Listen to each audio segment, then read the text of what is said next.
Hello बच्चों, question में लिखा है ना, ideal massless spring S can be compressed by 1 meter by applying a force of 100 Newton. तो ये इंफॉर्मेशन आपको दी गई है स्प्रिंग कांस्टेंट निकालने के लिए। क्लियर है? तो यहां से बोला गया है K इंटू एक्स बराबर 100, मतलब 100 न्यूटन का फोर्स अप्लाई करेंगे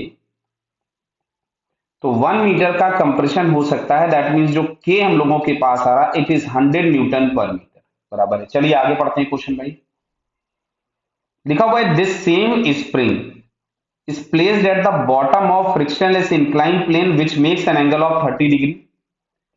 तो जितना जितना पढ़ते जाइए उतना उतना डायग्राम बनाते चले जाइए। यानी यहां कहीं पे हम लोगों को 30 डिग्री के एंगल पे इंक्लाइंड है, इसके बॉटम पे हम लोगों ने ये स्प्रिंग लगा दी है। क्लियर? आगे क्वेश्चन पढ़ते हैं। With the horizontal, a 10 kg mass m is released from rest at the top of inclined plane। Clear है?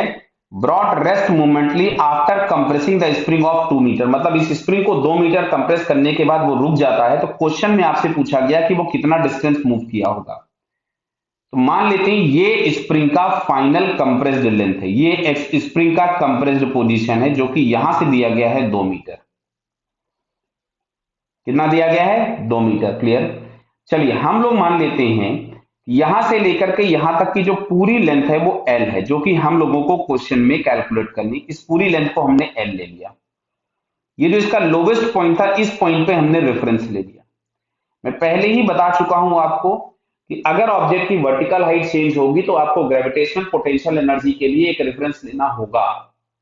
सारी हाइट हम उस रेफरेंस से ही कैलकुलेट करते हैं और सारी हाइट रेफरेंस से वर्टिकली कैलकुलेट की जाती हैं। तो जिसका इनिशियल हाइट होगा h, वो ये वाला होगा, जिसको क्या मैं L sin 30 लिख सकता था।